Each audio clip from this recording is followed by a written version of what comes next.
Good morning, welcome to business breakfast show. Global markets ఇవాళ bullish trend ను ప్రదర్శిస్తున్నాయి. Chinese ఎగుమతులు భారీగా పెరగడం, యూరోపియన్ సంక్షోభం అదుపులో ఉందన్న వార్తలు, అలాగే పాజిటివ్ ఎకనామిక్ డేటా ఇవన్నీ గత రాత్రి అమెరికన్ మార్కెట్స్ లో భారీ ర్యాలీకి కారణమయ్యాయి. సో డౌ జోన్స్ పరిస్థితి గమనిస్తే తిరిగి 10,000 మార్కు పైన క్లోజ్ అయింది. 10,172 పాయింట్ల దగ్గర. ఇన్ఫాక్ట్ 273 పాయింట్ల భారీ లాభంతో డౌ జోన్స్ ముగిసింది. అలాగే నాస్డాక్ కూడా సుమారుగా 60 పాయింట్లు లాభపడింది. S&P 500 తిరిగి 1100 మార్కు చేరువుకు వస్తుంది. 1086 దగ్గర క్లోజ్ అయింది. సో ఈ పరిస్థితి ఏషియన్ మార్కెట్స్ లో ఈ మార్నింగ్ చాలా చక్కటి పాజిటివ్ ట్రెండ్ కు హెల్ప్ చేస్తుంది. SGX నిఫ్టీ కూడా సుమారుగా 35 పాయింట్ల లాభంతో ట్రేడ్ అవుతోంది. 5125 సమీపంలో ట్రేడ్ అవుతుంది. సో నిన్ననే మనకు దీనికి సంబంధించిన సంకేతాలు అందడం జరిగింది. నిన్న in fact last late hour trading లో మనకు మార్కెట్స్ భారీగా ర్యాలీ కావడం మనం గమనించాం. సెన్సెక్స్ సుమారుగా 264 పాయింట్ల లాభంతో, నిఫ్టీ 78 పాయింట్ల లాభంతో క్లోజ్ అయ్యాయి. In fact large cap stocks like Reliance Infra కావచ్చు, భారతీ టెలి, టాటా మోటార్స్, ఈవెన్ మారుతి సుజుకి లాంటి కౌంటర్స్ లో కూడా మనం అన్ని 4% కంటే పైన ఎక్కువ లాభాలు ఆర్జించడం మనం గమనించాం. ఒక స్ట్రాంగ్ ర్యాలీ అనుకోవచ్చు నిన్న వచ్చిన ర్యాలీని మనం. సో ఇవాళ బహుశా ఈ ర్యాలీ నిలబడుతుందా లేదా అనేది వేరే విషయం, కానీ నిన్నటి ర్యాలీ మాత్రం చాలా స్ట్రాంగ్ ర్యాలీగా మనం తీసుకోవచ్చు. లార్జ్ క్యాప్ స్టాక్స్ అన్ని అక్రాస్ ది బోర్డ్ 4 to 5% లాభపడటం గమనించాం. సో ఇవాళ అమెరికన్ మార్కెట్స్ అందించిన మద్దతుతో మన మార్కెట్స్ లో ఒక చక్కటి ర్యాలీని ఎక్స్పెక్ట్ చేయొచ్చు. సో ఇది నిలబడుతుందా లేదా అని సింపై విశ్లేషణ అందించడానికి అనలిస్ట్ కుటుంబరావు గారు, శేష్ గారు సిద్ధంగా ఉన్నారు. సో కుటుంబరావు, మార్కెట్స్ లో ప్రస్తుతం ఏదైతే ర్యాలీ చూస్తున్నాం మనం, అసలు ఈ ర్యాలీ అవసరం ఉందంటారా? ఇది రావాల్సిన అవసరం ఉందా? నిలబడే అవకాశం కనిపిస్తుందా?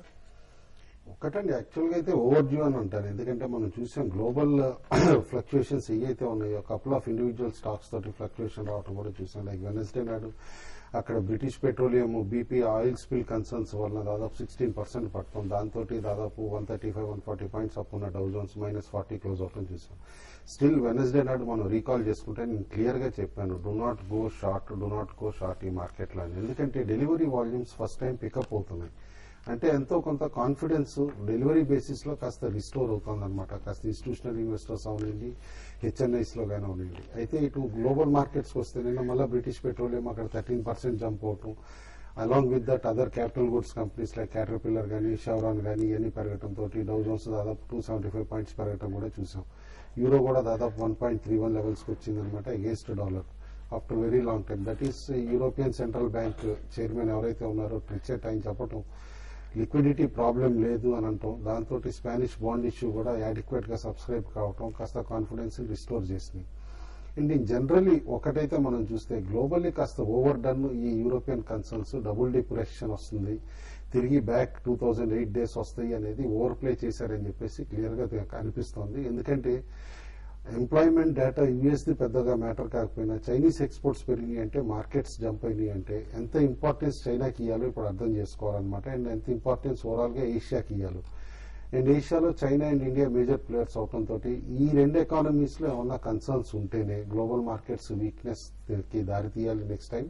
But otherwise any weakness should be used as buying opportunity. ఇంకా కరెంట్ లెవెల్స్ దగ్గర నుంచి మేబీ ఒక డిప్ రావచ్చు అనే కరెక్షన్ బేసిస్ అనమాట. ఎందుకంటే స్టిల్ ఇంకా ట్రేడింగ్ బ్యాండ్ లో ఉన్నాయి ఇండిసిస్. నిఫ్టీ 4900 క్లోజర్ గా వస్తే బయింగ్ ఆపర్చునిటీ అనుకోవాలి. ఓవరాల్ ఇవాళ మార్నింగ్ చూస్తే కూడా 5140, 5150 లెవెల్స్ లో హ్యూజ్ రెసిస్టెన్స్ ఉంది. 5140 క్రాస్ అయితేనే తిరిగి 52 అటెంప్ట్ చేసే స్కోప్ కనిపిస్తుంది. Otherwise closer to 5140 heavy profit booking రావచ్చు. ప్రాఫిట్ బుకింగ్ లో కూడా ఇండిసిస్ 5080, 5090 లెవెల్స్ పై సస్టైన్ అయితే ప్రాబ్లం లేదని అనుకుంటున్నాను.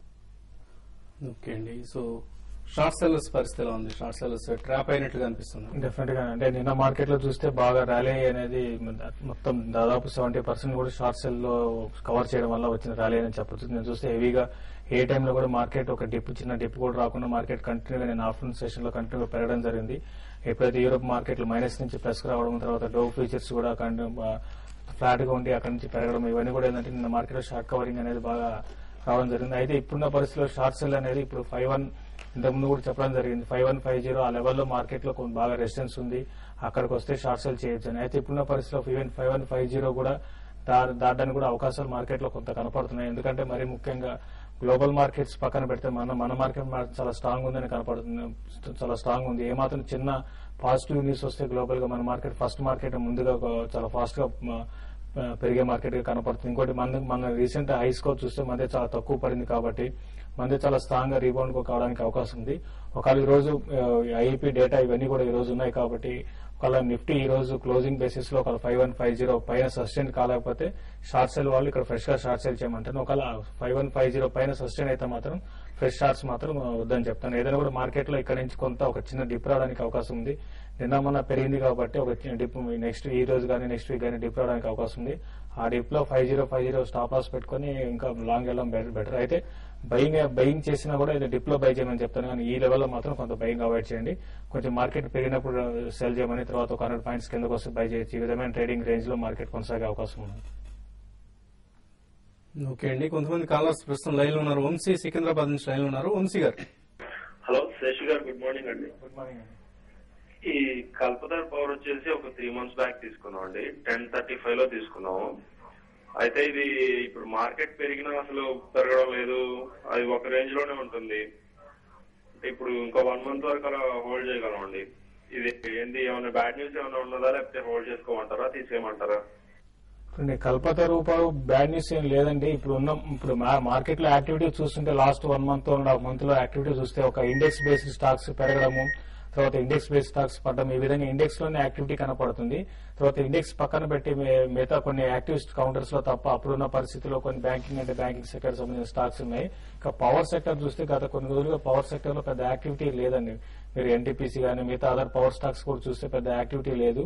పవర్ స్టాక్స్ అన్ని కూడా సైడ్ వేస్ ఉన్నాయి. ఎన్టీపీసీ కానీ సుజిలాన్ కానీ ఇవన్నీ కూడా మనం చూస్తే పెద్దగా మార్కెట్ లో పార్టిసిపేట్ చేయడం లేదు. ఇంకోటి కల్పతరు అనేది ఫండమెంటల్ గా చాలా స్ట్రాంగ్ కంపెనీ అండి.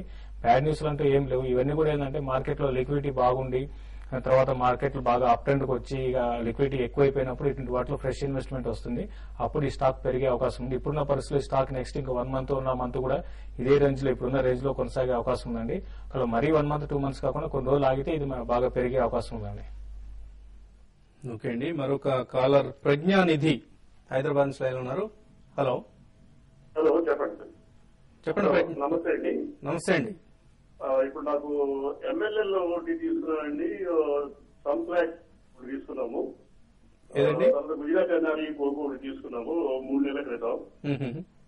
అది మరి హోల్డ్ చేయమంటారా, 1 year వరకు అమ్మేసేయమంటారా? అది ఓకే అండి. అంటే సన్ఫ్లాగ్ నుంచి మాత్రం ఎగ్జిట్ అవ్వండి ఎవ్రీ ర్యాలీలో అనమాట. MLL and Gujarat NRE coke మాత్రం హోల్డ్ చేయండి. గుజరాత్ ఎన్ఆర్ఈ కోక్ లో ఇప్పుడు కరెక్షన్ కూడా కంప్లీట్ అయిపోయిందని అనుకుంటున్నా. ఓవర్ డ్యూ సెసాగోవా ఆల్రెడీ జంప్ అయింది. యూజువల్లీ సెసాగోవా ప్యాటర్న్ ని గుజరాత్ ఎన్ఆర్ఈ కూడా ఫాలో అవుతుంది విత్ ల్యాగ్ అనమాట. కాబట్టి Gujarat NRE coke due for 5 to 10% jump current levels దగ్గర నుంచి అక్కడ ప్రాఫిట్ బుక్ చేసుకోండి. ఓకే అండి, నెక్స్ట్ కాలర్ రాంబాబు విజయనగరం నుంచి లైన్ లో ఉన్నారు. రాంబాబు గారు. Good morning sir. Vasantrao garu, Kutumbarao garu. Good morning. Exicom solution 680లో